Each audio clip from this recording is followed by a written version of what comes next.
waiting hours in their cars, literally hours in their cars, waiting to be able to feed their children as they drive up to a food bank. It's the United States of America.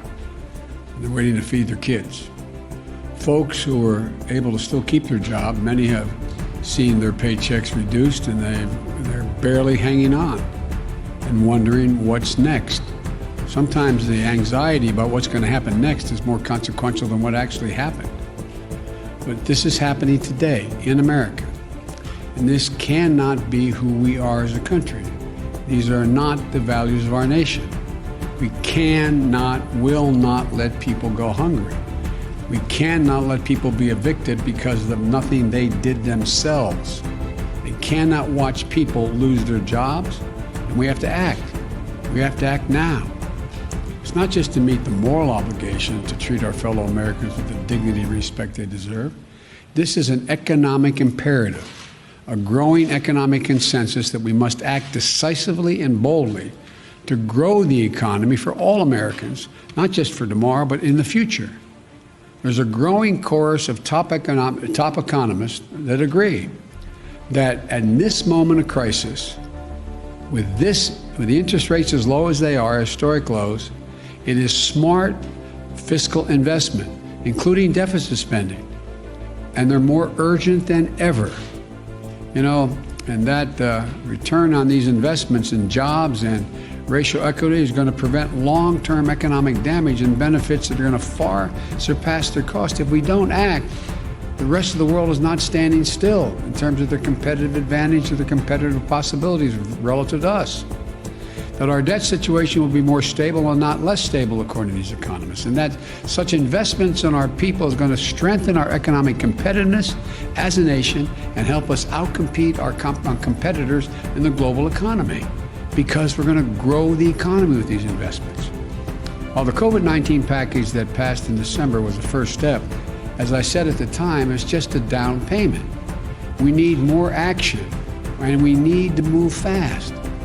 Last week, I laid out a two-step plan of rescue and recovery to get through the crisis and to a better and stronger and more secure America. The first step of our American Rescue Plan is a plan to tackle the pandemic and get direct financial relief to Americans who need it the most. You know, in just a few days, it's just been a few days since I outlined this plan. It's received bipartisan support from a majority of American mayors and governors. Businesses and labor organizations have together welcomed it as an urgent action that's needed. Even Wall Street firms have underscored its importance. In fact, an analysis by Moody's estimates that if we pass our American Rescue Plan, the economy would create 7.5 million jobs just in this year alone. That would be on the way to the more than 18 million, I think it was 18,600,000 jobs that they believe would be created over the 4-year period with our Build Back Better recovery plan. And with our American Rescue Plan, our economy would return to full employment a full year faster than without the plan. Even President Trump's now, not some liberal organization, President Trump's top former economic advisor, Kevin Hassett, said, quote, he absolutely is in favor of this rescue plan. This almost doesn't have a partisan piece to it. We're seeing the support because this plan takes a step that we so urgently need, more than just a step, number of steps. It funds big parts of the COVID-19 national strategy that we released yesterday. Our national strategy puts us on a war footing to aggressively speed up our COVID-19 response, especially on vaccines and testing and reopening our schools. I found it fascinating. Yesterday, the press asked the question, is 100 million enough? Week before, they were saying, Biden, you crazy? You can't do 100 million in 100 days. Well, we're going to, God willing, not only do 100 million, we're going to do more than that. But we have to do this. We have to move. The American Rescue Plan also includes economic relief for most Americans who are in need. We're going to finish the job of getting a total of $2,000 in direct payments to folks. $600, which was already passed, is simply not enough if you still have to choose between paying your rent, putting food on the table. We'll extend unemployment insurance benefits for millions of workers beyond the deadline that's now set. It means that 16 million Americans who are currently relying on unemployment benefits while they look for work can count on these checks continuing to be there in the middle of this crisis. The American Rescue Plan also addresses the growing housing crisis in America. Approximately 14 million Americans, 14 million, have fallen behind on rent, and many risk eviction. If we fail to act, there will be a wave of evictions and foreclosures in the coming months as this pandemic rages on, because there's nothing we can do to change the trajectory of the pandemic in the next several months. So look, this would overwhelm emergency shelters, increase COVID-19 infections as people have nowhere to go and can't socially distance. The American Rescue Plan asks Congress to provide rental assistance for millions of hard-hit families and tenants.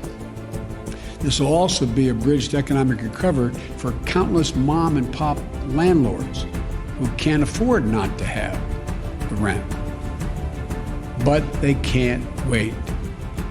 So on Inauguration Day, I directed my administration to extend nationwide restrictions on evictions and foreclosures. These crises are straining the budgets of states and cities and tribal communities that are forced to consider layoffs and service reductions among essential workers.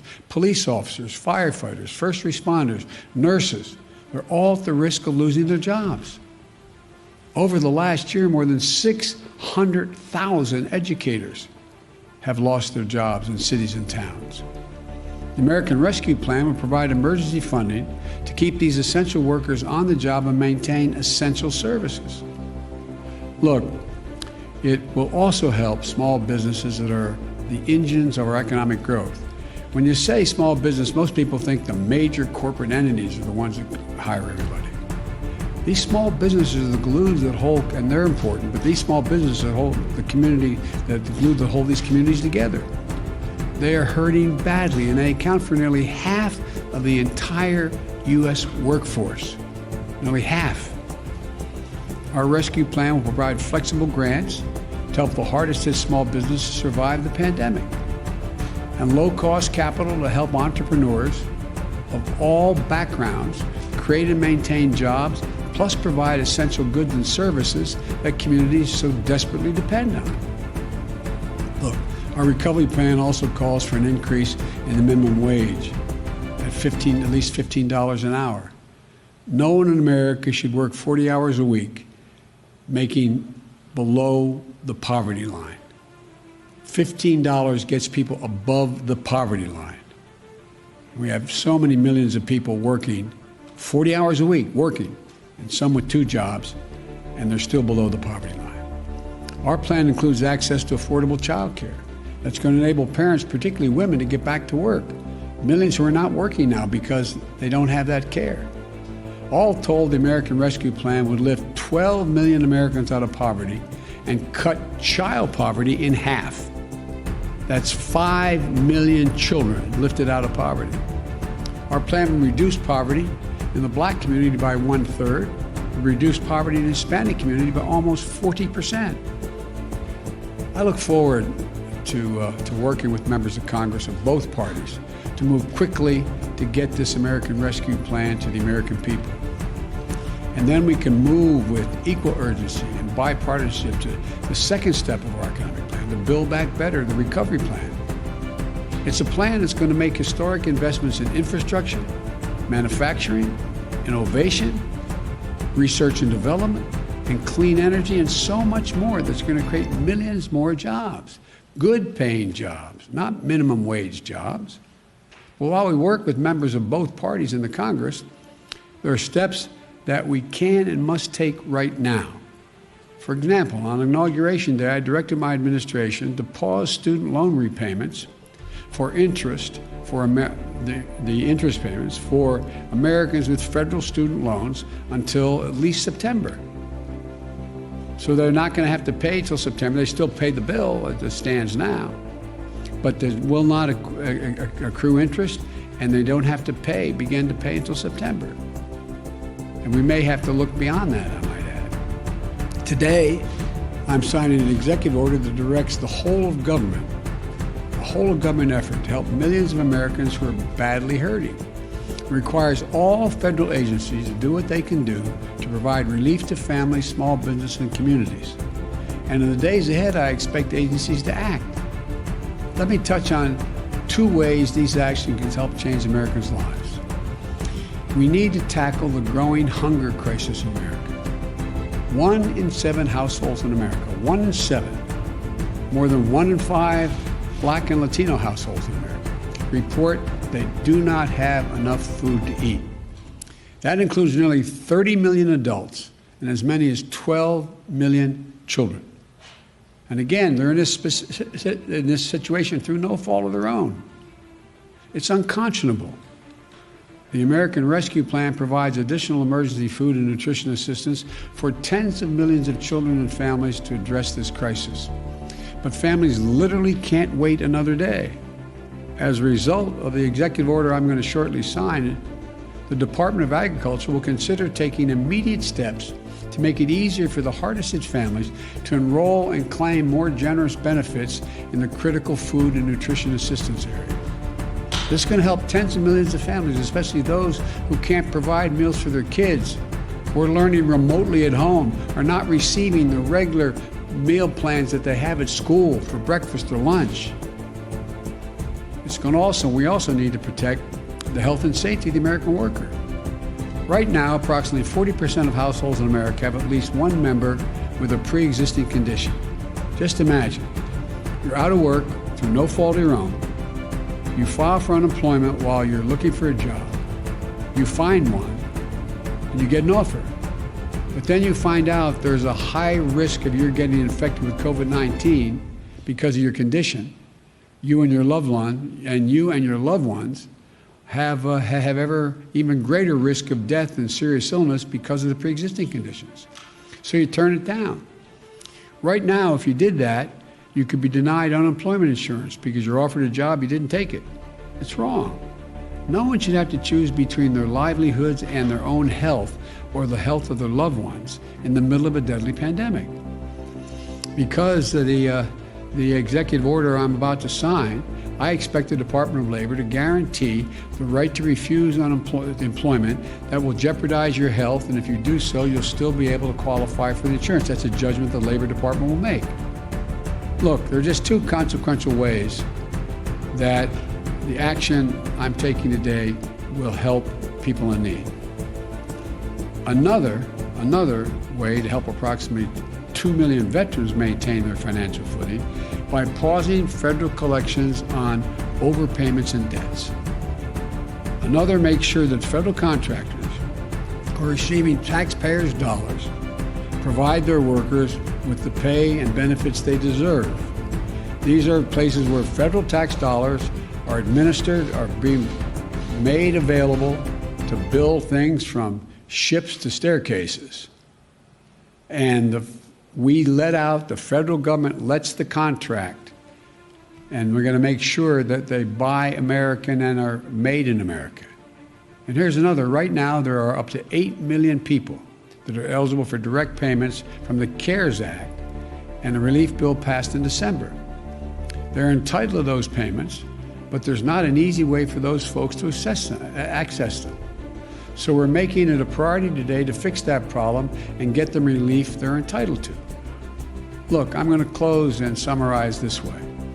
A lot of America is hurting. The virus is surging. Over 400,000 dead, expected to reach well over 600,000. Families are going hungry. People are at risk of being evicted. Job losses are mounting again.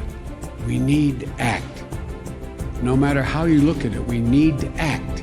If we act now, our economy will be stronger in both the short and long run. That's what economists left, right, and center are telling us. Both liberal and conservative will be better and stronger across the board. If we act now, we'll be better able to compete with the world. If we act now, we'll be better able to meet our moral obligations to one another as Americans. I don't believe the people of this country just want to stand by and watch their friends, their neighbors, coworkers, fellow Americans go hungry, lose their homes, or lose their sense of dignity and hope and respect.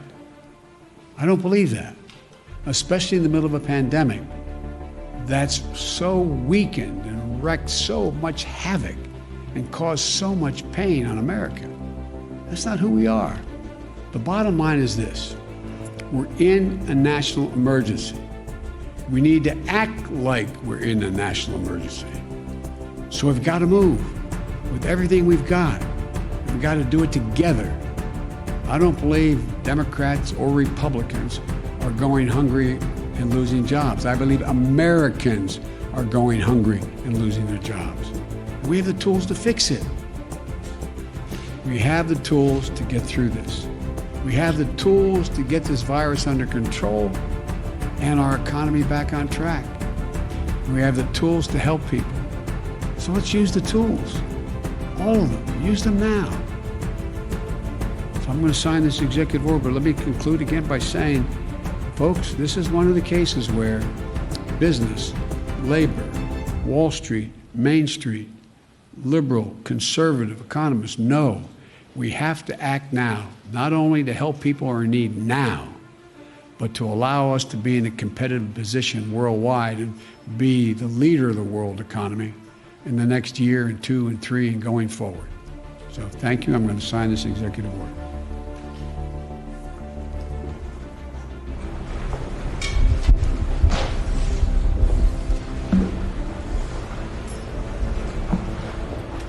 The first one is the economic relief related to COVID-19 pandemic. Her first.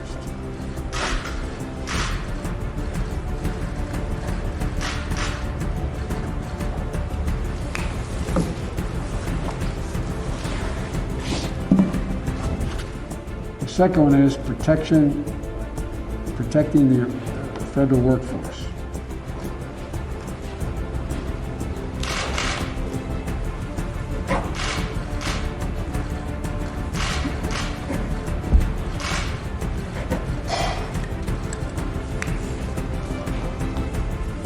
Thank you very much. Mr. President, do you support Mitch McConnell's timeline for a February impeachment trial?